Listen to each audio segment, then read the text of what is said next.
Welcome back. Wow, what a day we've had. It has been absolutely crazy in the arena. It's been a little crazy in here. We do deeply apologize for some of the technical issues. We've had a outage within the Denver area, but luckily we are back, and we're glad that you guys are back with us. This is a semi-final match. Joe Prince and Shawn Hallock. Shawn's had a great day. Joe Prince obviously has one too, so it's going to be a great match. Stephen Wyatt, along with Stephen Jameson, we're going to call all the action for you. This is a big one. Joe Prince at the table. And Joe has been scarily consistent, taking out Tom Cousins on both the front side and then once again in the single elimination rounds. That's something to be said about Joe's playing here at this event. And if he looks a little familiar, it's simply because he was in the finals of the Kansas City Open against Chris Melling. Yeah, he was. And he's had a great run. He's still unbeaten here in Colorado. 7-2 win over William Meacham, followed by a 7-4 victory over Ty Blowers. He then met Tom Cousins in the winners qualification round, 7-5 win there. And then this morning in the last 32, 7-2 victory over Zach Bryan, 7-2 victory over Ray Reeves in the last 16. And then he met Tom Cousins for the second time, a 7-5 win in the quarterfinal. Huge, huge performance from Joe Prince here at the Colorado Open. As you quite rightly said out in the arena, Stephen, it can be called a fluke once, but when you do it twice, it's consistency, and that's exactly what Joe Prince has sort of proved here. He's shown he's got the game to win one of these events. Yeah, and Joe's got this mentality about him. I've talked with him several times over the weekend. He's got this mentality about him that he believes that he needs to win this event to prove that he belongs here, and that's the type of mentality that somebody who's really wanting to win has, and it's going to show here. It really is. Joe's played this rack phenomenally, and he's going to take rack number one against another player who's had a great week so far, Shawn Hallock.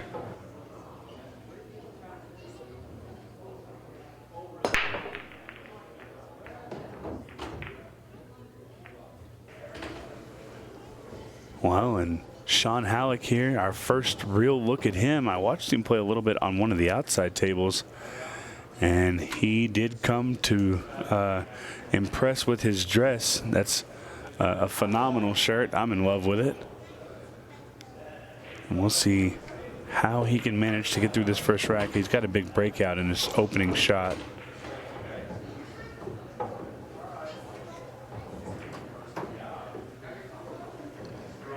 Can he make something happen for the 12 ball here?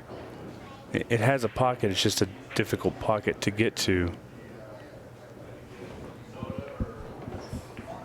He opts to go rail first, and this is going to get a little dicey. Still has the 15. May still have the 10 as well.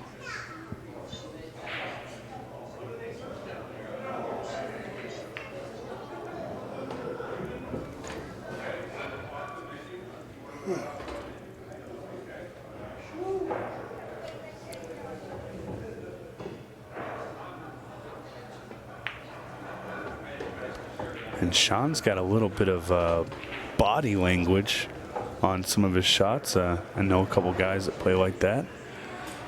It's always very scary is sitting in here calling the action. It's always scary watching somebody do that because we're taught that those movements can cause issues. Oh, wow. How do you split that gap? He couldn't do that again if he tried. That's crazy. Yeah, and he's going to feel a little sick about that one. Just very unfortunate there.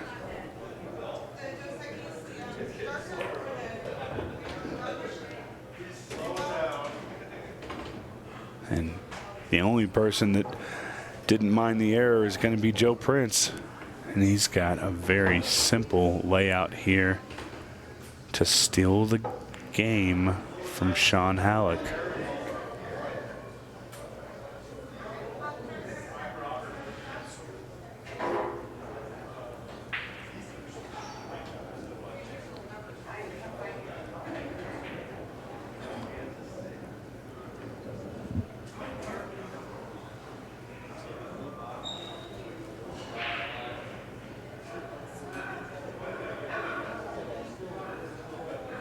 Joe here using his extension, taking a little bit of extra time.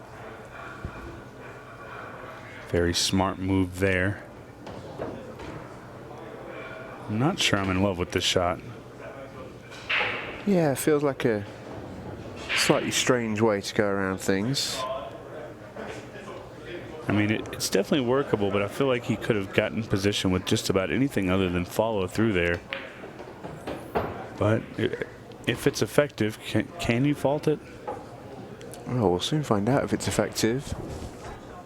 Don't think he wanted to be on the other side of the 7, I'm almost certain. Yeah, we saw him really control the table on the first break, but it seems like he's lost his cue ball a little bit on these last couple shots. And he's really 50-ish yard line on this 8 ball. You don't want to give Shawn Hallock another chance at the table, because from what he's done so far in this event, I don't think you're going to get another chance if you let him to the table. So he's left himself a funny 8 ball here. With no extension. Yeah. I think that was a really strange choice from Joe Prince. When he had 3 balls in the open to connect to the 8 ball, I just didn't like the way he went around it. It caused him a problem. And he was worried there about going in off with the cue ball. That caused him another problem. And in the end, it's forced the miss. Yeah, it all started with that ball that he rolled up on that was just an odd way of playing it. Yeah, just didn't like that choice at all.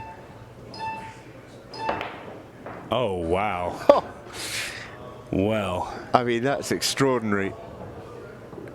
if this is the kind of play we're going to get in this match, I am here for it. We are in for a barn burner. I'm not sure I've ever seen that. I've seen the ball go off the tail before. I've not seen it come back on and land in position. He put a ton of draw on that ball to cause that to happen. And I really like the way Shawn is kind of willing these balls in. What a strange rack that was. That was a bizarre, bizarre racket pull. I can't quite believe what I've seen, to be honest.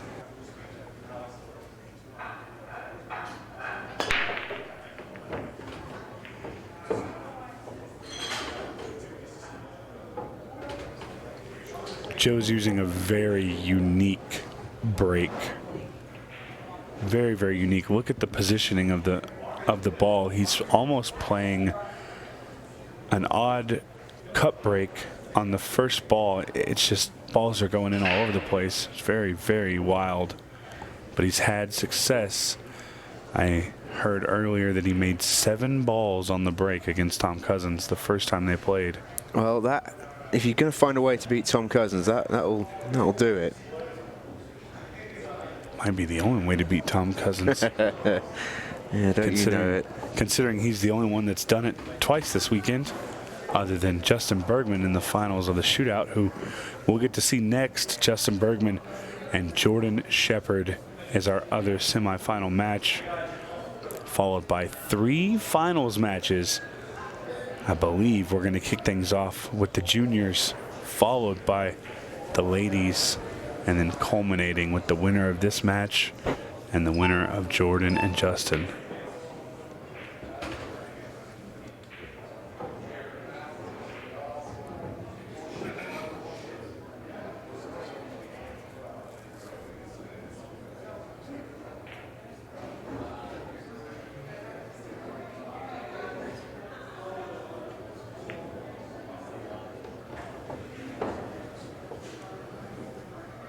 And this looks more like the Joe that we saw in the first rack.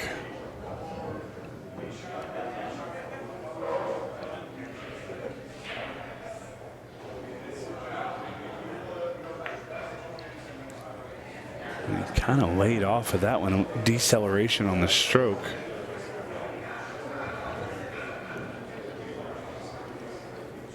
I do think he'll be okay.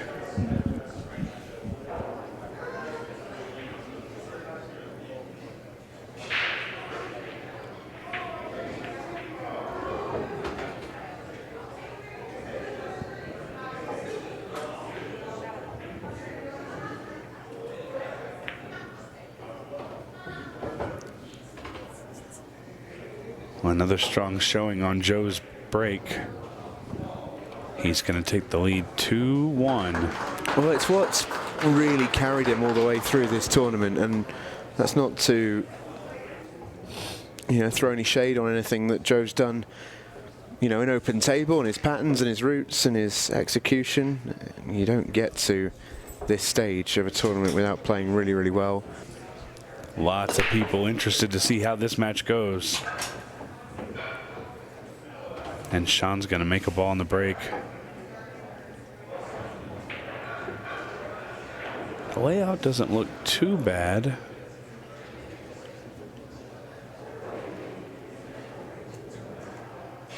It's all going to come down to how he decides to run it, what order, and what suit he takes, but I don't see any major issues here.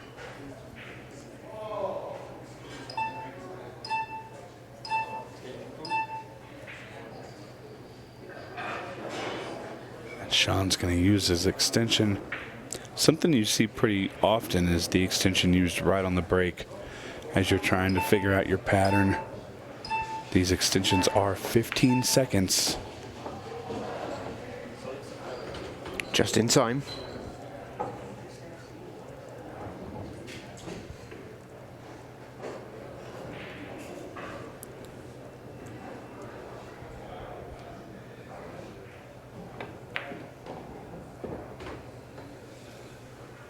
That was a very interesting shot. I think he wanted to bump that ball on the way out, but no dice.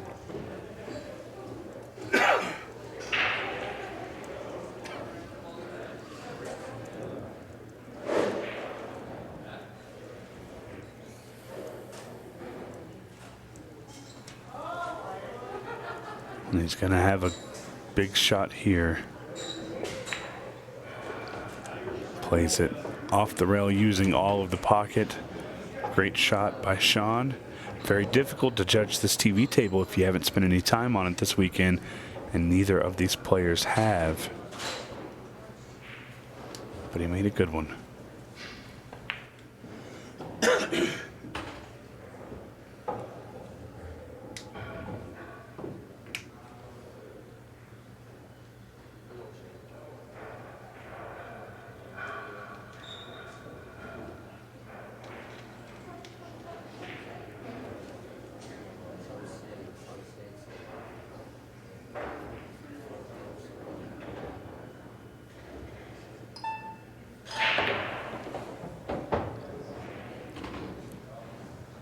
Shawn's really having to work for this. I mean, this is not a good spot to be in, and I'm not sure where he was trying to go with it,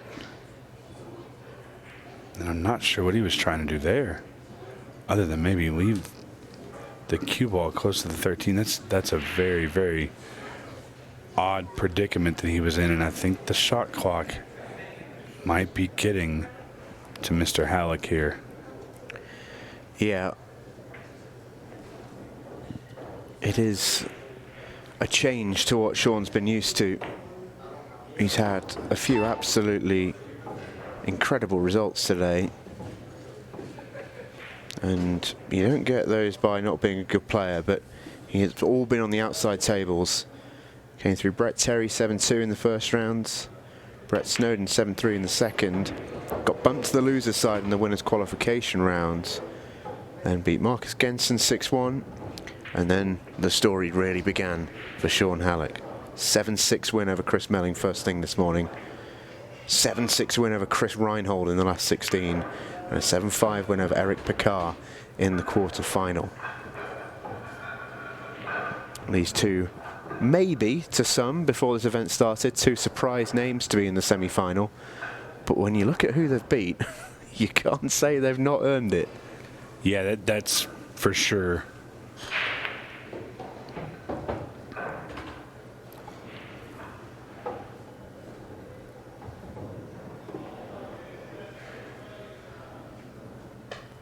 And you can't downplay the big error that Shawn made in this rack. He looked like when he got on that last ball, he just didn't have a plan, wasn't sure what to do. And that's not something you can do against Joe Prince when he's hot like this. Yeah, and for Joe's sake, he'll be pleased to, well, don't want to talk him in before they've gone in, but put the error that he made in frame 2 behind him, because it was so jarring. And that was a very, very good shot there. Played it well. Very hard to control those balls like that when you're moving forward and you want to keep that cue ball at a slow speed.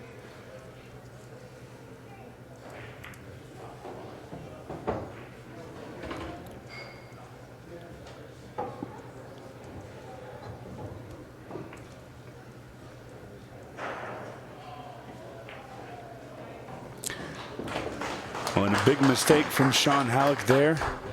And Joe Prince is going to capitalize. He's leading 3-1. And moving up into the big boy zone. Yeah, and it looks like he's prepared. Yeah, but this is my point. Like, what he did in Kansas City, to me, was a surprise. I knew he was a good player, but didn't think he was sort of at that level. But then to repeat it here and beat Tom Cousins twice in the process, it's a phenomenal record.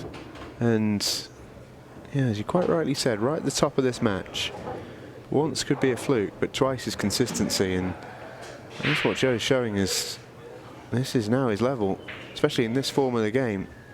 Yeah, I think he's very comfortable on these tables, and I also think he spent a lot of time playing on these tables. It's going to be interesting to see what happens here. There's some odd issues with the solids, so I think he wants to take the stripes here. The first shot is not the easiest shot on the board. He's played it pretty well. Still got don't really want to call it an issue. It's just something he's going to have to deal with, is that 9-12 combo. Quick update on our ladies semifinals.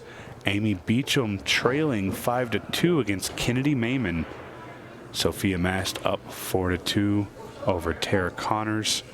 The winners of those two matches will meet in our finals. It is a race to 6 currently, and it will be a race to 7 in the final.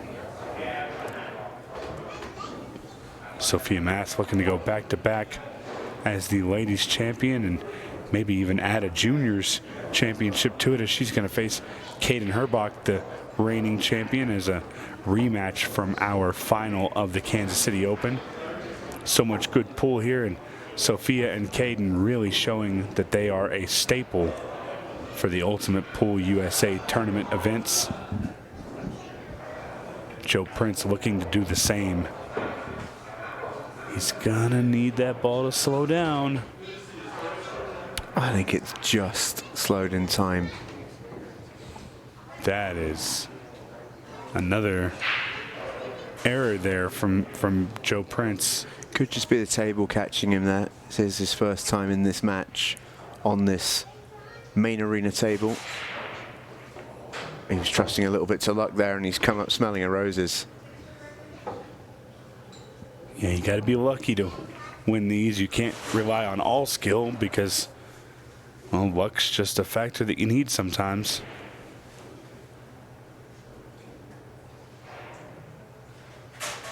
Needs to bear down on this 8-ball, though. Here we go. Joe Prince taking a commanding lead after a odd second rack by Shawn. But if he wants to get to the finals of the Colorado Open, he's going to need to find a gear. It's going to start with this break. A couple balls threatening the pocket. One falls in. And looking at this layout, I really like the stripes.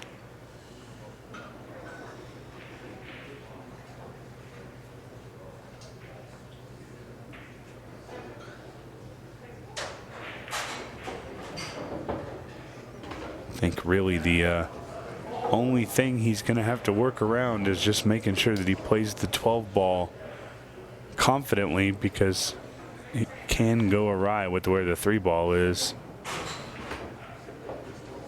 He's going to need to be a little bit more precise on his leaves to get to that 12 and make it easy for him.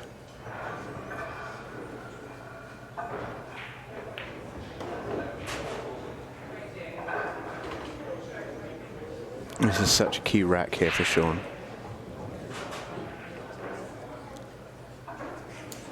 Yeah, the difference between 4-2 and 5-1 is astronomical, really. I mean, it's still way back at 4-2, but 5-1 could be all over. I believe Poole is very much so probably 70% mental. I think the amount of mental fortitude you have to play this game is very high if you're going to play at a high level. And that score line can definitely have an effect on your thought process.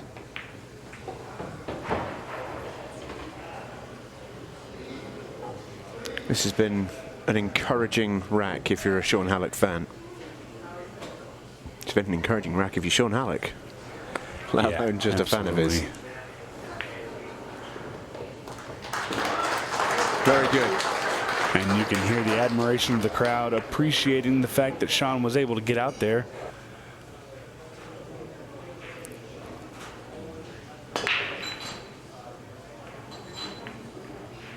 Yeah, there's that ball.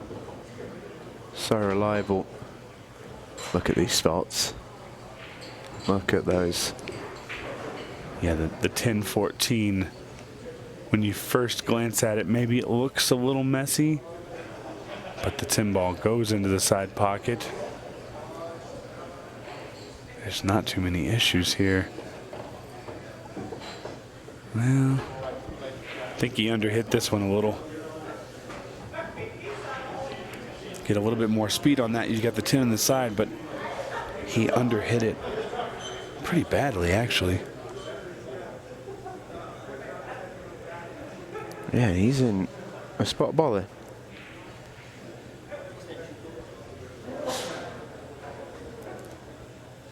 Yeah, it just looked like he died on it a little bit on that shot. Yeah, it didn't give the shot the respect it needed. He's going to have to cut the 9 ball.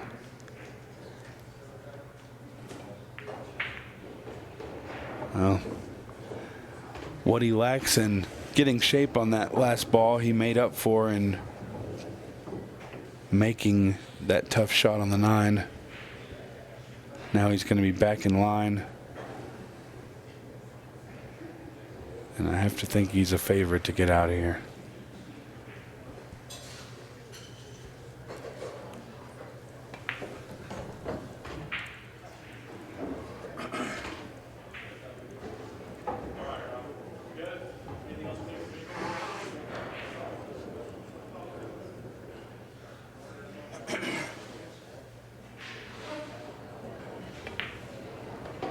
Great shot there by Mr. Joe Prince. He's 3 away from going up 5-2.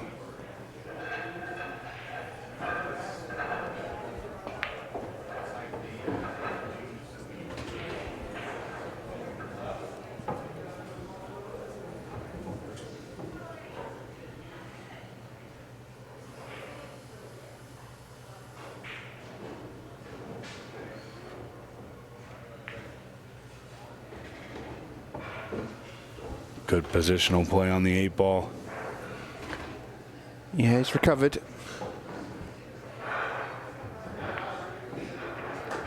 Yeah, while he's winning the racks, Joe's positional play has been a little bit lackluster, maybe from simply not being on the table at all this weekend yet, but he's come out ahead so far. He's going to have to win at least one more rack. And Joe's break has been very well. Shawn's got a good break here, good pop. No balls down, and it's going to get messy up at the top of the table.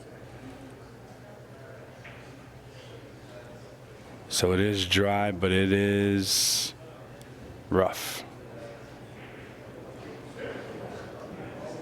He almost scratched on the break. Thought it was going to fall.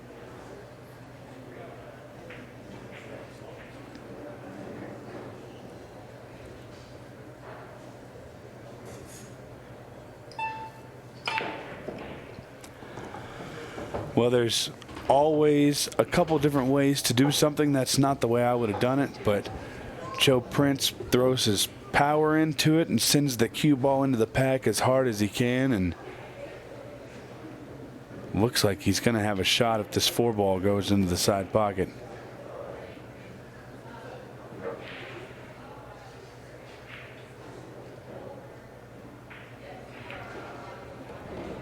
It slides on by. Still work to do. Quite a bit of work to do. Yeah, the 6-ball does not have a pocket yet. But Joe's got an opportunity here to make it available. Just wants to control it. Does it go past the 10? I did not think it did. That looks really tight. Even from the overhead, it looks tight. Yeah, it looks like it's not possible. I may be wrong here. I've been deceived before, but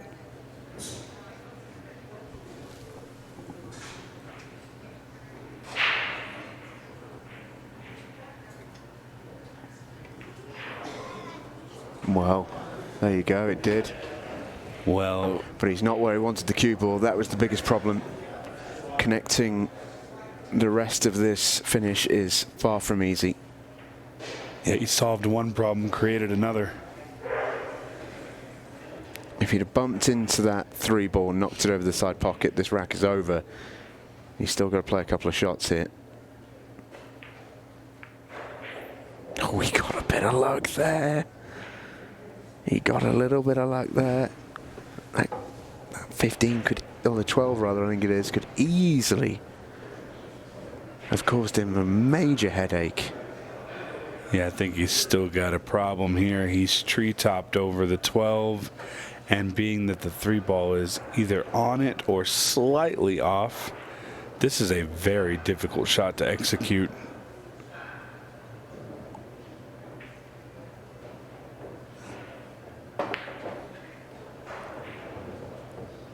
And he did it, but he landed on the 50-yard line. A little bit less, and the cut seems more feasible. A little bit more, and he can shoot it straight into the other corner pocket, but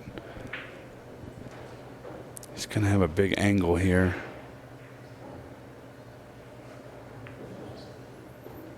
Made it look easy, did Joe Prince. Yeah, it's about the first shot in this visit he's actually made look easy, because the rest of it has looked like heavy weather. I'm still not sure how that 6-ball went past the 10, but Joe Prince is on the hill against Shawn Hallock. Joe looking to make a statement. I don't think he's missed a ball in the break in this match at all. And he's not going to do it here either. Ball down into the side pocket. It's a little rough with the 11 ball where it is. Just all depends on if he takes the solids or stripes.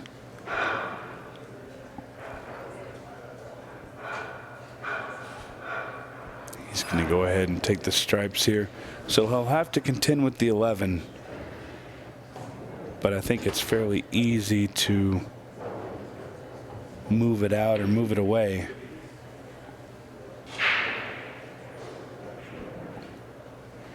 Obviously wanted a road map for his hill game.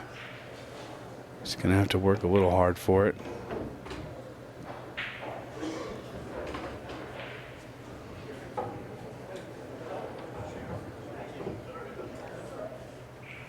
Joe's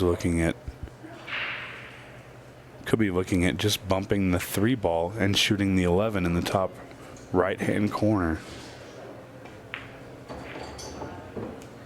Well, he's opened up the 11 for the top left, but it's still a tough one to get the cue ball on.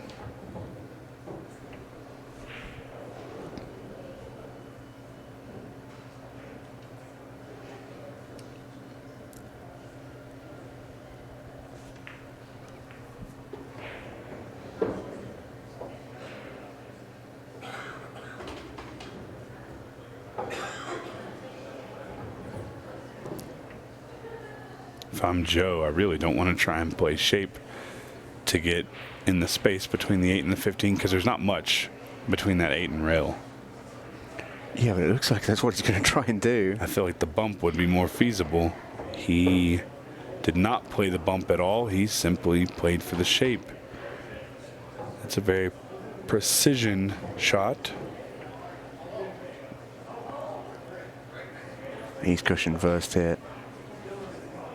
It's going to take him away from the 11 as well. He's got to die this. Yeah, that'll do. I'll tell you, that's a good shot from Joe, and so far from what we've seen, he's playing pretty well. Other than an odd rack in the beginning, he's just a tough 11 ball cut away. A little bit of shape on the 8 is going to carry him into the finals. That will do. And I think it's safe to say that for the second time in 2 months' time, Joe Prince is going to be in the finals of an Ultimate Pool USA event, Colorado Open. Wow, this has been incredible. We're going to get a word with Joe here in just a minute, and then we'll follow up with Justin Bergman and Jordan Shepard. We'll be right back.